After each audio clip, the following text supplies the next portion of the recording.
Hey again, it's Chris from Drone Geek Lancaster, here today with another edition of Sky High History. Today's episode of Sky High History takes us to Berks County, Pennsylvania, just outside of the city of Reading, to the famed Pagoda. It's a neat little landmark within Berks County and is a hotspot for locals and tourists alike. So, let's get started.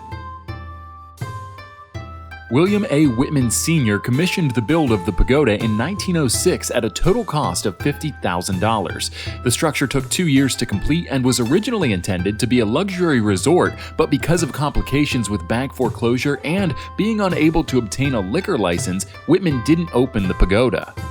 The pagoda was then deeded to Jonathan Mould and his wife Julia Bell, but in April of 1911 they sold the pagoda to the city of Reading. The total cost of the transaction from Mould and Bell to the city of Reading? $1. The pagoda has been maintained and managed by the city ever since.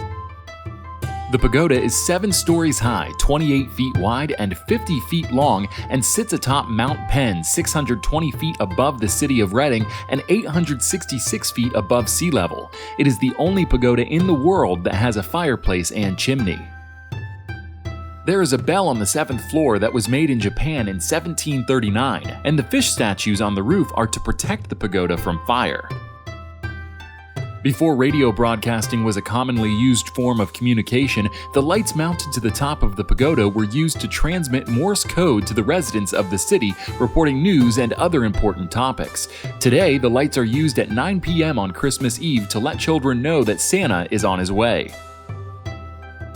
Well, I hope you learned something new today. If you did, make sure you hit that like button down below. And if you really want to do me a favor, click that subscribe button too. I'm on the quest to 1,000 subscribers so I can monetize my videos and help fund my hobby to bring you bigger and better videos in the future. Your support is greatly appreciated, so thank you in advance. Until next time, have a nice day.